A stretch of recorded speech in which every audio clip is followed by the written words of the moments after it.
In a world where some lucky humans can whip out their souls as flashy weapons, these folks are called Blazers. They head to the elite Hagun Academy to train up as Mage-Knights. Basically magical warriors with swag. Among them is Ikki Kurogane, the school's failure, or the worst one, rocking an F rank like it's a badge of shame. Enter Stella Vermillion, A-ranked blazer, total powerhouse, and an actual princess. Fate, or maybe just bad timing, throws Ikki straight into her path when he accidentally sees her naked. Her royal highness is not amused and challenges him to a duel with some very high stakes. Loser becomes the winner's slave. Stella's 100% sure she's got this in the bag. I mean, how could she possibly lose to the worst student in school, right? But things aren't always as they seem, and Ikki's out to prove that being underestimated is his secret weapon. Along the way, he picks up new friends, levels up his skills, and learns a thing or two about himself. So, meet Ikki Kurogane, Hagun Academy's worst one. Yep, that's actually his title, because he supposedly got zero talent as a mage knight. While most kids are busy being magical prodigies, Ikki's grinding his butt off with some early morning training, as usual. Meanwhile, Stella Vermillion, who's basically royalty from the Vermilion Kingdom, rolls into Japan. She's about to enroll in Hagun Academy, where things are about to get very awkward. After training, Ikki heads back to his dorm, ready for a shower and maybe a nap. What he wasn't ready for is walking in on Stella half-naked and mid-change, trying to defuse the situation. Ikki decides the best way to even the playing field is by stripping himself. Yeah, genius move, right? It only made things worse. Next stop, the principal's office. Kurono, the academy director, gives Ikki a piece of her mind for his indecent behavior. Stella's summoned too, and she's not here for a simple apology. No, she wants Ikki to commit harakiri. Ikki, understandably, told himself not dying over underwear. This only makes Stella madder. She literally starts flaming up. Kurono wisely nopes out of there, leaving Ikki to fend for himself. Desperate, Ikki blurts out that he was stunned by Stella's beauty. Stella's flames fizzle out faster than lightning, leaving her flustered. Kurono pops back in, acting like nothing happened, and casually drops the bomb. They're roommates. Stella freaks out. More impossible demands fly, but Kurono offers a simple solution. Settle this with a duel. The loser becomes the winner's slave. Stella ups the stakes because she's confident she'll win, but Ikki's chill attitude only fuels her determination. Cue training montage. Stella reflects on her life, annoyed that people think she's talented without acknowledging her hard work. Over in the arena, Ikki and Kurono chat about Ikki's dream, winning the 7-star sword art festival. The duel begins. Stella goes full-on attack mode, but Ikki, being the sneaky tactician he is, counters every move by copying her sword techniques. She can't believe this guy. Frustrated but impressed, Stella busts out her ultimate move, Cathardario Salamandra. Ikki, unfazed, pulls his trump card, Itu Shura, which removes all his physical limits, making him stupidly powerful. With ninja-like precision, Ikki dodges everything Stella throws at him and lands a winning strike. Game over. But of course, he collapses afterward because power-ups have consequences. Stella wakes up in the hospital, still stewing over the fight. Kurono drops by and explains the whole F-rank knight thing. Turns out, the ranking system doesn't account for Ikki's insane fighting skills. Later, Stella returns to their shared room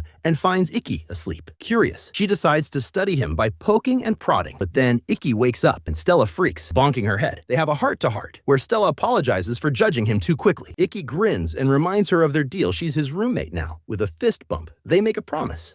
They'll both work hard and conquer whatever challenges come their way. A silver-haired girl sits quietly on a train, lost in thought about someone she loves. Someone who's been through the ringer thanks to their not-so-wonderful parents. Meanwhile, back at Hagun Academy, Stella and Ikki have just wrapped up their usual 20 kilometers jog. Because, nothing says bonding like sweating buckets together. Ikki offers Stella a sip from his water bottle, which sends her into a mini meltdown. Still, she takes it, and they chat about Ikki's excitement over his sister transferring to the academy. Cut to homeroom. Enter Yuri Oriki, their teacher, who's a mix of peppy and well-frail. She kicks things off by hyping up the 7-Sword Art Festival and reminding everyone that selection battles are their golden ticket. Right after this motivational speech, she coughs up blood and passes out. In the infirmary, Ikki explains to Stella that Yuri was the reason he even got into school, despite his family's meddling. Stella's curious about this unfortunate backstory, but before Ikki can spill the tea, Kagami, a bubbly classmate, tackles him with a hug. Stella's jealousy radar goes off, and she storms away. Ikki, ever the gentleman, chases after her. Enter Shizuku, Ikki's silver-haired sister. And boy, does she make an entrance. Spotting her brother, she plants a kiss right on his lips. Yep, in front of everyone. Ikki's jaw hits the floor. And Stella, she's furious. Before Shizuku can go in for round 2, Stella interrupts, claiming her status as Ikki's servant. And, oh yeah, that they've slept in the same bed. Not one to back down. Shizuku whips out her water-based weapon, Yoshigure, and challenges Stella. Stella's told her to bring it on and summons her their flame sword. The result? An explosive hallway brawl. Even while scrubbing floors, the two keep bickering. Shizuku accidentally drops a truth bomb about how Ikki's family treated him like he didn't exist. She leaves, still fuming, and vents to her roommate, Nagi, about her resolve to shower Ikki with every type of familial love possible. Later, Stella finds Ikki outside and presses him about his family drama. He finally opens up, revealing the cold truth. His family's treated him like dirt for years, even pressuring the school to sabotage him. One snowy night, he hit rock bottom and tried to run away, only to be rescued by his badass grandpa, Ryuma, who inspired him to keep fighting. Meanwhile, Shizuku's also pouring her heart out to Nagi about how she learned of Ikki's struggles and her mission to make up for all the love he's been denied. Now, let's fast forward to the bath scene because, of course, there's a bath scene. Ikki's soaking in the tub when Stella strolls in wearing a pink bikini. She offers to wash his back, claiming it's her servant duty. Ikki's hesitant, but Stella insists because why not crank up the awkwardness? As she scrubs, Ikki can't help but notice her assets. Stella, being Stella, asks if he's a breast guy. Flustered but honest, Ikki admits he is. Things escalate when Stella's bikini top slips off, and Ikki freaks, assuming she's fully naked. Stella, now a mix of embarrassed and furious, turns bright red before slapping Ikki into next week. Ikki and Stella are out on the training field, going head-to-head in a sparring session. After wrapping things up, Ikki learns that Stella's next match is against some guy named Momotani. Being the thoughtful dude he is, Ikki tries to give her a heads up about her opponent. But Stella, nope, she's not having it. She's all about fighting blind, claiming it's more realistic. Just as the bell rings for class, Stella awkwardly tries to ask Ikki out. But before she can get the words out, Ikki gets a message from Shizuku and replies with a quick yes. Turns out he's agreed to go out with Shizuku, Nagi, and, of course, Stella, who invites herself along. The group trip to the mall. Shizuku's dressed to impress, and Stella's wide-eyed at the sheer size of the place. Not wanting to be left out, Stella tries to hold Ikki's hand after seeing Shizuku cling to him, but Shizuku skillfully blocks her every move. But things take a dark turn. Terrorists overrun mall security, because why not add some danger to a shopping spree? Oblivious to the chaos, the crew enjoys some sweets. Ikki even wipes cream off Shizuku's face, causing her to blush. Stella tries to get the same treatment, but Ikki's just not picking up on her hints. Ikki and Nagi hit the restroom, where Nagi casually mentions how close Shizuku is to her brother and subtly hints that Ikki's reputation as a strong, kind guy isn't just talk. Before they can dive deeper, two terrorists burst in, guns blazing. Luckily, Ikki and Nagi are pros at hiding by slipping into another dimension, courtesy of Nagi's shadow manipulating device, Darkness Hermit. They pop out in the security room, where Ikki calls Kurono. She drops the bad news. The terrorists are part of Rebellion, a group of extremists who think blazers are the next step in human evolution. They've taken hostages and are demanding a ransom. Meanwhile, Stella and Shizuku are among the hostages. When a terrorist threatens a young boy, Stella steps up and takes him down, revealing herself. Enter Bisho, the smug leader of the group. After berating his lackey, Bisho decides to get even nastier, threatening the boy's mother and trying to humiliate Stella by demanding she apologize while stripping. Ikki, watching from above, is ready to jump in, but Nagi holds him back. Turns out Shizuku is quietly setting up a water barrier, and when it's ready, she unleashes Suha Suiren, catching the terrorists off guard. Bisho orders his men to open fire on the hostages, but Ikki swoops in, slicing off Bisho's arm with his Reikon technique. Stella takes down the rest of the goons, but there's still one left hiding among the hostages. Just as things get dicey, another blazer from Hagun shows up and takes out the last baddie, none other than Kirihara, a guy Ikki knows all too well. Outside, the group decompresses, but Shizuku and Stella immediately decide they're not fans of Kirihara, who's soaking up attention from a gaggle of girls. Ikki, ever the polite one, thanks Kirihara for saving them. Kirihara, though, just smirks and calls Ikki weak, which makes Stella see red. She fires back, claiming Kirihara's the real weakling compared to Ikki. Kirihara laughs it off and drops a bomb. Ikki's too scared to face him in a fight. Then he tells Ikki to check his student handbook, revealing that he's Ikki's first opponent in the selection battles. With a smug farewell, Kirihara struts off, calling Ikki the worst one. Stella squares off against Momotani, and the dude doesn't even get a swing in. Before he can make a move, he's already sweating bullets, terrified of getting roasted by Stella's flames. One look at her fiery aura, and he throws in the towel immediately. Cut to the locker room, where Shizuku and Nagi are chilling, casually gossiping about Stella's ridiculously easy win. Turns out, both of them crushed their first matches too. Stella's off showering, probably humming a victory tune, when Kagami bursts in like a whirlwind, looking for juicy quotes. She and Nagi instantly bond over their mutual love of tea. Meanwhile, Ikki's in the stands, watching one of Kirihara's matches. The poor girl facing him is basically target practice. Ikki, ever the empathetic soul, imagines himself in her shoes as Kirihara's invisible arrows rain down. Stella shows up, and they chat about Kirihara's nasty trick, area, invisibility. The guy can fire arrows from the shadows without anyone knowing where he's lurking. Seeing Stella's worry, Ikki assures her he's got this. Later, during his nightly run, Ikki bumps into Nagi, who's curious about the beef between him and Kirihara. Ikki flashes back to his first year at Hagun Academy, when the school's director, tight with the Kurogane family, was itching for a reason to kick him out. Enter Kirihara, who offered to spar with Ikki to prove his worth. Ikki politely declined, but Kirihara didn't take no for an answer and started pelting him with arrows. Back in the present, Nagi encourages Ikki to find someone who can truly hear the pain he hides behind his quiet determination. The next day, Ikki signs up for the selection battles and catches the eye of Nene's Saikyo, who's instantly intrigued by his no-nonsense attitude. She zips over to offer some private lessons, but Kurono swoops in to drag her off. Nene's got commentary duties, after all. Fast forward to Ikki in the waiting room, trying to psych himself up for his big match against Kirihara. He's replaying every insult, every challenge in his mind, getting more tense by the second. Before he knows it, it's go time. The match starts, and Kirihara wastes no time, summoning a forest and disappearing into his area of invisibility. Arrows start flying, and Ikki's dodging like his life depends on it, which, let's be real, it kind of does. Kirihara, ever the showman, starts calling out his shots, but plot twist, he can make his arrows invisible too. Ikki's in trouble. From the stands, Stella, Shizuku, and Nagi watch in growing concern. Stella wonders why Ikki isn't busting out his big moves, and Nagi explains he's too nervous, which has thrown him off his game. Meanwhile, Kirihara's trash talking goes into overdrive, mocking Ikki's dreams and leading the crowd in a chant of worst one. But Stella's had enough. She stands up and shuts the crowd down with a fiery pep talk, reminding Ikki he's got this. Fired up, Ikki activates his noble art, Itu Shura. Kirihara fires what he thinks is a killing shot, aiming for Ikki's brain, but Ikki catches it, shocking everyone. Turns out, Ikki's unlocked perfect vision, allowing him to predict Kirihara's every move. Kirihara, now in full panic mode, unleashes his ultimate attack. Million Rain. Arrows rain down, but Ikki weaves through them like a pro and charges. Kirihara freaks and surrenders just as Ikki's about to land a hit. The match ends with Ikki victorious, but he collapses from exhaustion right after. Later, in the infirmary, Ikki wakes up to find Stella by his side, adorably asleep and drooling. She freaks out when she realizes he's awake, but quickly collects herself. As Ikki tries to confess his feelings, Stella pulls a reverse card, tells him to close his eyes, and plants a sweet kiss on his cheek. They share a quiet, heartfelt moment, promising to meet in the finals of the Sword Art Festival. It's the middle of the night, and Stella's out there training under the stars, deep in thought. She's all, yep, Ikki and I are officially a thing. But then she's like, hold up, 2 whole weeks and we've done absolutely nothing couple-like? Meanwhile, Ikki's out here casually wrecking another qualification match like it's no big deal. Next, we find Ikki in class, and he's surrounded by girls begging him to teach them swordsmanship. Being the nice guy he is, he agrees, much to the annoyance of every jealous dude within earshot. Later, in their shared room, Stella praises him for his generosity, calling him a saint or something. She tries to get Ikki to hang out, but before she can finish, the man knocks out cold. Cut to Ikki training the girl's inner core. Kagami's there too, but instead of training, she's in full reporter mode. Furiously jotting down notes like this is the scoop of the century. Then, a group of 5 freshmen storms in, clearly salty about all the attention Ikki's getting. They come in hot, weapons drawn, but Ikki makes quick work of them, like embarrassingly quick. They apologize and they join his training crew. More people jump in, and suddenly it's a whole forest boot camp. While everyone's sweating it out, Stella tries to play the classic I brought you water because I care move. Ikki thanks her, but before Stella can swoop in with her thoughtful gesture, Shizuku shows up out of nowhere, handing him a drink. To make things worse, Shizuku snitches, pointing out that Stella had 2 drinks ready. Flustered, Stella lies, chugs them both, and cries inside. She then offers to join the training, but Ikki hesitates, which sends her storming off in a huff. On her way, she bumps into Nagi, who hands her a dating sim game. Back in her room, Stella plays and finds herself swooning over a virtual Ikki clone, wishing she could spend real time with the actual one. Ikki shows up IRL and invites her to the pool for tomorrow's training. While they're talking, Ikki finally explains why he's hesitant to train her. He thinks her swordsmanship is already top tier, and he wants her to grow beyond even his imagination. The next day, they're on the bus to the pool. Stella's stealing glances at a sleeping Ikki like a total love-struck teenager, which Kagami definitely notices. At the pool, the squad dives into lung capacity training, while a mysterious girl with long black hair lurks in the distance. Definitely not sketchy. Stella, ever the hard worker, trains solo, honing her inner strength. She's interrupted by Kagami, who expertly tricks Stella into admitting she and Ikki are an item. Stella spills the tea, and Kagami encourages her to take action, unlike Nagi, who's busy giving Shizuku the opposite advice somewhere else. Finally, Ikki and Stella find themselves alone under a fountain. Naturally, they start bickering over some misunderstanding, but it quickly turns into an wanting to kiss moment. They share a sweet kiss, reaffirming their relationship. On the bus ride back, they both get notifications about their next opponents, members of the student council, Ikazuchi Saiju and Renren Tomaru. Meanwhile, in the student council office, Saiju and Renren are practically bouncing off the walls, pumped up for their upcoming matches. The stage is set, and things are about to get intense. It's go time, and Ikki's already locked in battle with Renren, who's pulling no punches. She's zipping around the arena using her mock grid noble art, zooming faster than sound itself, leaving Ikki chilling in the middle like he's waiting for a bus. Meanwhile, on another battlefield, Saiju is swinging his crescendo axe at Stella, stacking weight with every swing. It's like fighting gravity itself. Just when he's about to bring the hammer down. Renren tries to take Ikki out with her black bird technique. But guess what? Both Ikki and Stella dodge like absolute pros. Ikki counters Renren, and Stella shatters Saiju's weapon before finishing him off with her flames. Double victory for our dynamic duo. Post-match, things get weird. Shizuku, ever the opportunist, offers to nurse Ikki overnight, much to Stella's growing irritation. Before they can start round 2 of sibling versus girlfriend drama, Nagi casually drops the bomb. So, Ikki, how long are you going to ignore the fact you've got a stalker? Stella and Shizuku synchronized what now face. Enter Ayase Ayatsuji, who tries to explain herself but then falls over a handrail straight into a river, unconscious. Cut to the hospital, where Ayase wakes up and introduces herself. Turns out she's the daughter of Kaito Ayatsuji, a legendary swordsman who, despite being a non-blazer, won multiple tournaments. Ikki practically fangirls over Kaito, but Ayase drops a sad truth bomb. Her dad's currently hospitalized. When Shizuku asks why Ayase was creeping on Ikki, she admits she was too shy to ask for his help improving her swordplay. Ikki, ever the nice guy, invites her to a training session. During practice, Ikki quickly figures out Ayase's problem. She's stuck trying to mimic her dad's style, which doesn't suit her. He suggests a new stance but warns her it's a one-way ticket. No going back to the old ways. Ayase agrees. And then comes the awkward bit. Ikki's adjusting her stance, which involves a lot of physical contact. Ayase doesn't mind though. In fact, she says Ikki reminds her of her dad. Sweet, weird, you decide. Later, as they head back, Stella grills Shizuku about Ayase. Shizuku plays it cool, saying Ayase is just helping Ikki find his happy place, even if she's not his chosen one. That night, in their room, Stella admits feeling a bit jealous. Ikki reassures her, saying she's the only one for him. The next day, Stella and Ayase spar with wooden swords, and Stella's genuinely impressed. Later, they all hit up a diner, where Ayase gets all cryptic, muttering about taking back something that was stolen from her. Right then, a group of punks from another school crashes the scene, led by a guy named Kurodo. He apologizes by pouring Ikki a drink, but when Ikki raises the glass, Kurodo smashes him with a bottle. Before anyone can call the cops, a mysterious blonde woman in a sun hat stops them. Just chilling like this is a daily occurrence. It's the middle of the night, and Ikki and Ayase are having a rooftop heart-to-heart. Ayase hits Ikki with a deep question. What would you do if you had to fight someone you could never beat? Ikki, being the noble cinnamon roll he is, replies, fight fair? No matter what. But Ayase disagrees. That's justice with 0 results. Before Ikki can argue, Ayase whips out her device, and the fence behind her decides it's had enough and collapses. Down she goes. Ikki immediately yells and activates Itsushura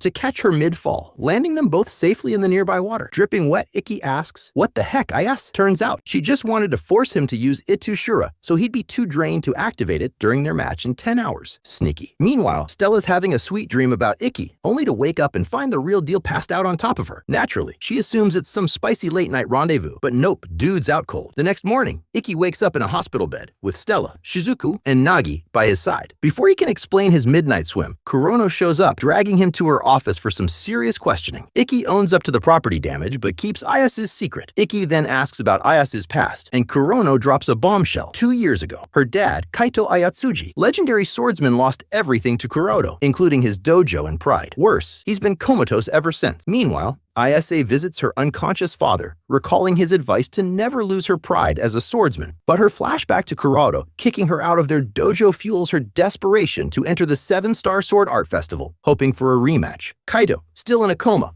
mutters apologies in his sleep. Back with Ikki and friends, everyone's brainstorming how to handle Ayase's situation. Ikki, he's all in, promising to face her honorably in their upcoming match. But first, he asks Stella to join him for a little field trip. The day of the match arrives, and the arena's buzzing. Announcers Hengitsu Tsukiyomi and Yuri Oriki hype up the crowd as Ikki and Ayase step into the ring. Ikki charges in, but instead of landing a hit, he's suddenly sporting multiple cuts. Turns out, Ayase's got a sneaky noble art called Mark of the Wind. She preset invisible slashes around the arena, and now Ikki's walking right into them. Nagi figures it out from the stands, but Ayase is banking on Yuri conveniently missing it. Ayase goes all in, using her Hizum technique to deal more damage. Ikki's struggling but manages to block her fiercest attack with the hilt of his sword, a move he calls irregular guard. Ikki smiles, seeing the real Ayase beneath all her desperation. Flashback to a pre-match convo with Yuri, where Ikki admits Ayase's probably gonna cheat, but he begs her to look the other way because he believes he can save their friendship. Back in the fight, Ikki calls out out Ayase's sloppy form, blaming her lack of focus and lost pride. Ayase doubles down, convinced her way is the only way to win. Ikki's had enough and decides to snap her out of it by showing her what real swordsmanship looks like without Itu Shura. Ikki activates his fourth sword technique, Shinkiru, leaving behind a phantom afterimage. Ayase tries to strike, but it's too late. Ikki's already countered. Both land slashes, but Ayase drops to the ground, defeated. As Aya struggles to stand, she breaks down, realizing her pride's been missing all along. Ikki offers her a hand, telling her it's not too late to reclaim her true self. Ayase hesitates but finally takes his hand, noticing the calluses just like her dad's. Ikki, with his usual warm smile, reminds her, "We're friends. That's why I'm helping you." That's the end of the recap. Let us know if you want part 2 by leaving a comment in the comment section down below. Also, don't forget to like this video and subscribe to our channel to avoid being virgin forever. See you guys in the next video.